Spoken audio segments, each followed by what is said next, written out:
Learning how to connect words and phrases is something that you'll want to master when it comes to the writing and speaking sections of the IELTS exam.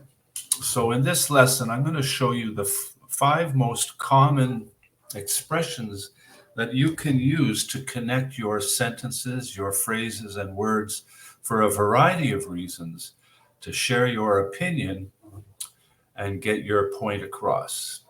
And the linking words that we're going to look at right now as we get started are however, furthermore, for example, one key issue, and in conclusion. And these are the only five that you really need to know, but for each one, I'm going to share a couple of other options. So I'm going to discuss the purpose of each of these, what they mean, and how you can use them effectively in your speaking and writing. So let's start with however.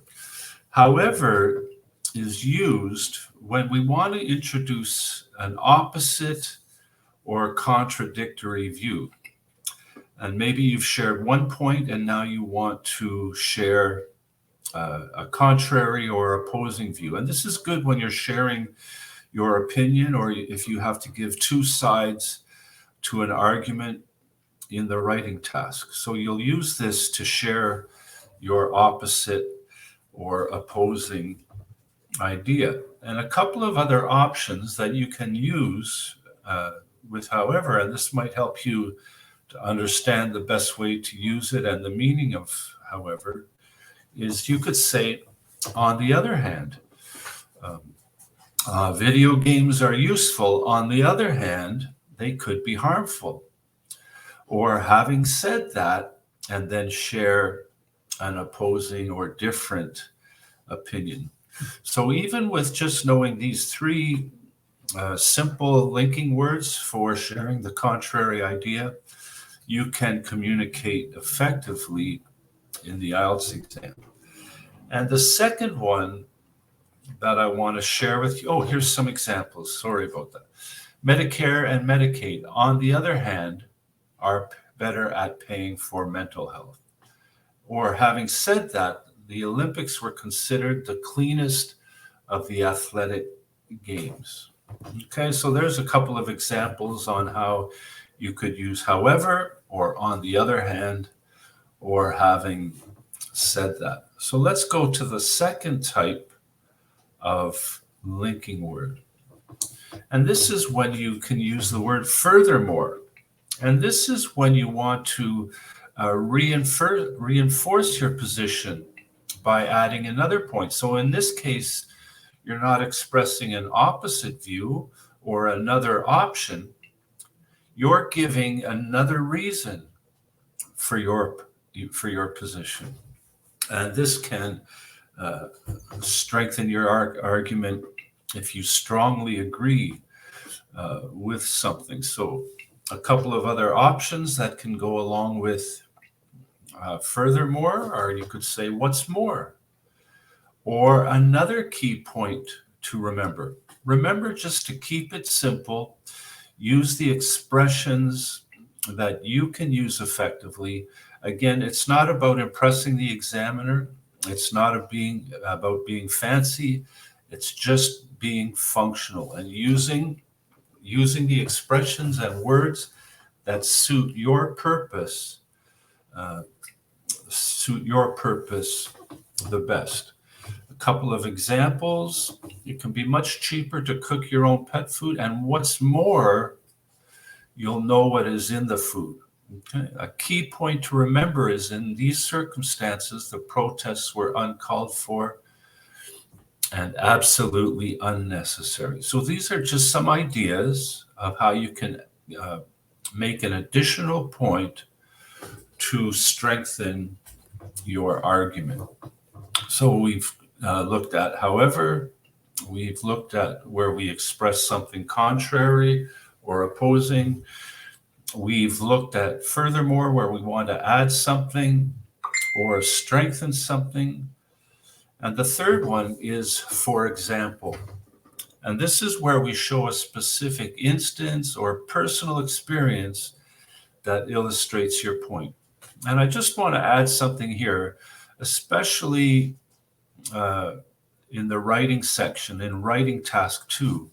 Whenever you see a writing prompt for writing task 2, you'll always see something that says, give reasons and examples, relevant examples from your own life and experience. So don't neglect the importance of examples. They can be the most powerful part of your opinion and getting your point across. And I would really encourage you to focus on coming up with good examples in your writing and in your speaking.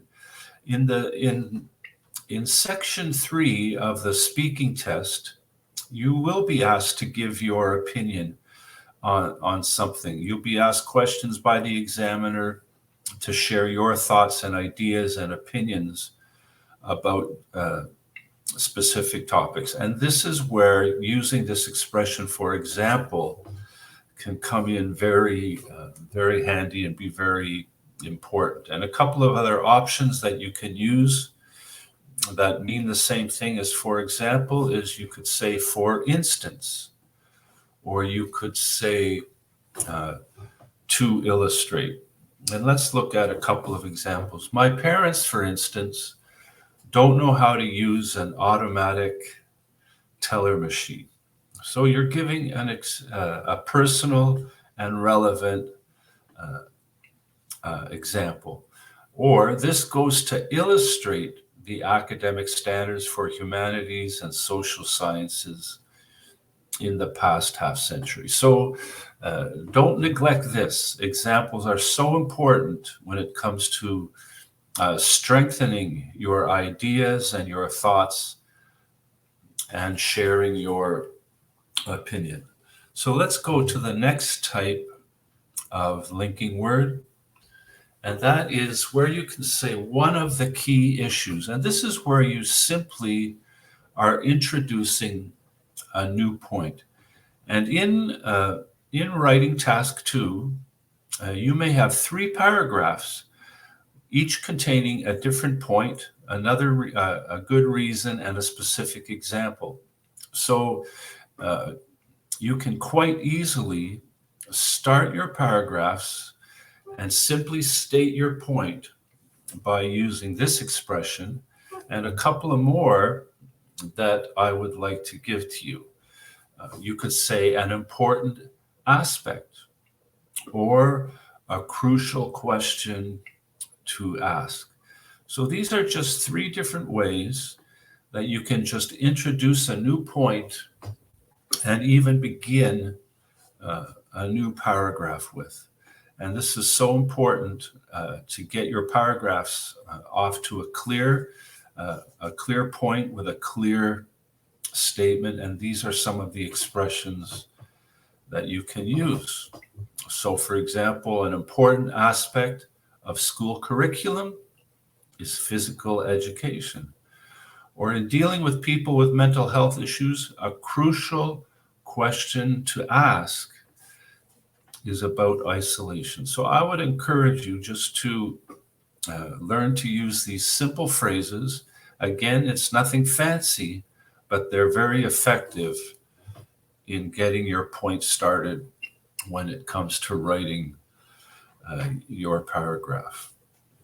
And the last one is when you want to wrap up or summarize, and I guess the obvious place to use this is in the conclusion of your essay, but this is just to say in conclusion.